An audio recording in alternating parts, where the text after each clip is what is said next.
Most people want to retire as millionaires, or so they think. But many don't actually crave millions, but instead, they want the lifestyle they believe only millionaires can obtain. They want to be able to travel, learn new skills, spend time doing other things instead of working. But what if there is a way to achieve this lifestyle without being a millionaire or waiting 40 years for retirement in order to live it? In the book The 4-Hour Workweek, Tim Ferriss shows us the main schools of thought when it comes to achieving this lifestyle. First is the deferring method, which follows the conventional system of using our younger years, working 30 to 40 years to save money to eventually retire at the age of 60 or 65. Or second, what Tim Ferriss calls the new rich method. Instead of waiting for retirement, we spread those years of retirement throughout our lifetime, alternating between periods of work and fun. The goal is to leverage our skills and systems to maximize our earnings with as little time and effort as possible. And the great thing is that there are countless examples and ways that this can be done in this day and age. So today, let's go over the main ideas of the book, The 4-Hour Workweek by Tim Ferriss. Now, in his book, The 4-Hour Workweek, Tim Ferriss breaks down how to achieve this lifestyle in 4 main stages: the definition stage, the elimination stage, the automation stage, and the liberation stage. First, we must define what it is that we want.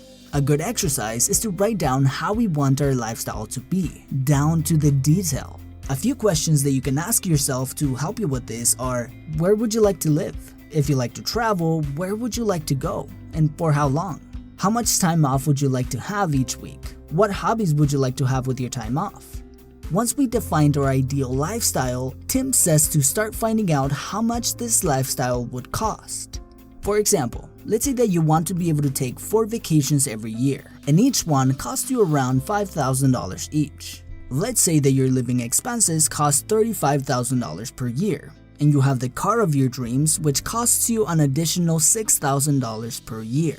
Your hobbies take another $10,000 every year. This means that the total cost of your lifestyle is $71,000 a year.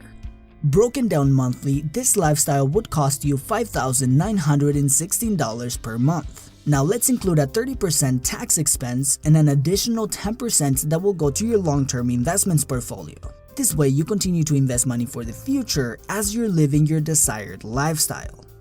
After these expenses, your total target income comes up to $9,861 per month. And the great thing is that there are countless examples and ways that this can be done in this day and age. We have YouTubers making 6 figures with just a few hours a week. We have writers who create ebooks and sell them on Amazon. Piano teachers who sell their beginner courses online, or artists who sell NFTs for their art. The goal is to maximize your earning potential with the minimum effort and time required. To do this, we begin the next step in the process. Normally, when a person goes to a job, they are rewarded for being busy. But imagine if you were able to get your work done in 1 hour instead of 8. Do you think your job will still pay you the same salary if you only worked 1 hour a day? Probably not. To be able to maximize our earning potential, we must switch our mindset and actions from presence to performance to begin cutting out what is not necessary to produce a result. In order to start working less and still produce a good result, Tim Ferriss suggests using a strategy called the Pareto Principle. For those who are not familiar, the Pareto Principle was born out of observation that throughout the world, roughly 80% of consequences come from 20% of causes. For example, 80% of the wealth is controlled by 20% of the people. 20% of drivers cause 80% of accidents. And well, 20% of our actions cause 80% of our desired results. So using the Pareto or 80-20 principle, we can identify 2 main things to help us lower our time spent working.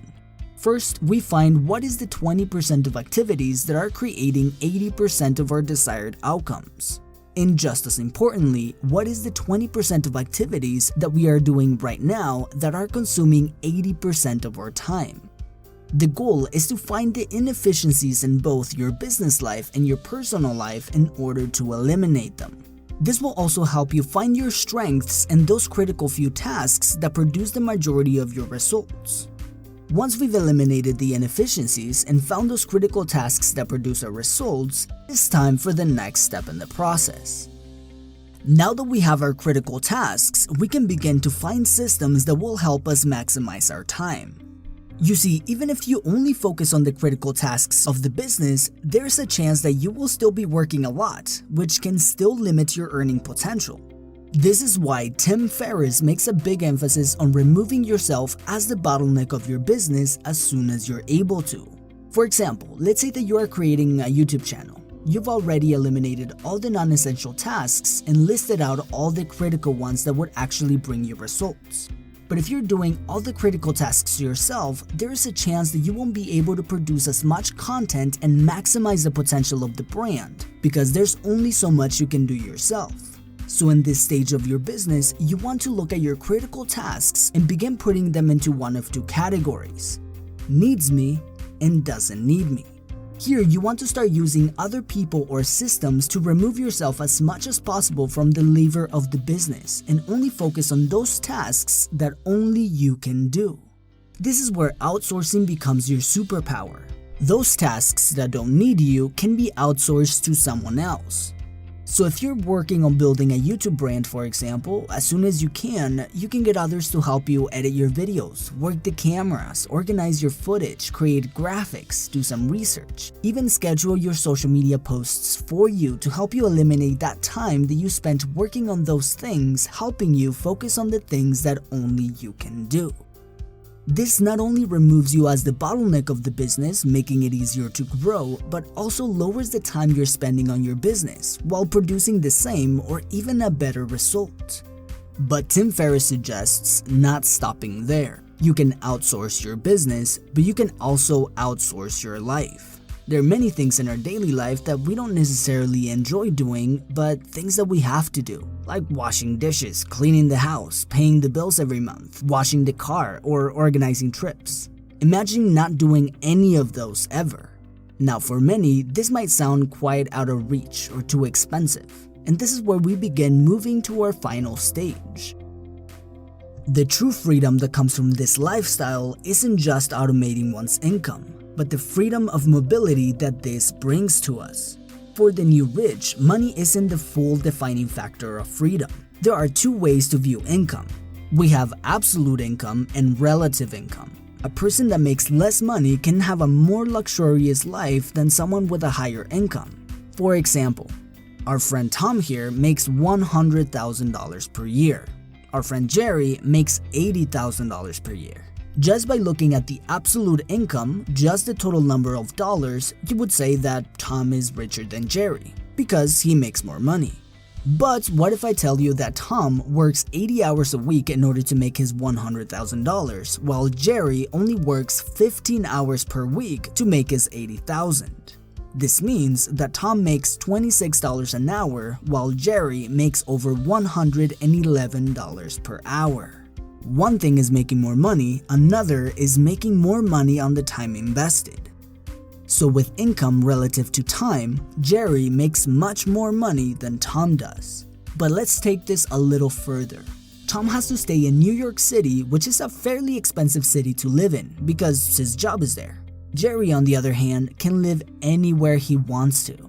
While Tom has to pay $7,000 per month just for living expenses in New York City, Jerry spends $2,500 a month to live in a big house in beautiful Thailand. So at the end of the month, Tom ends up with $1,333 after expenses, while Jerry is left with $4,166 after expenses.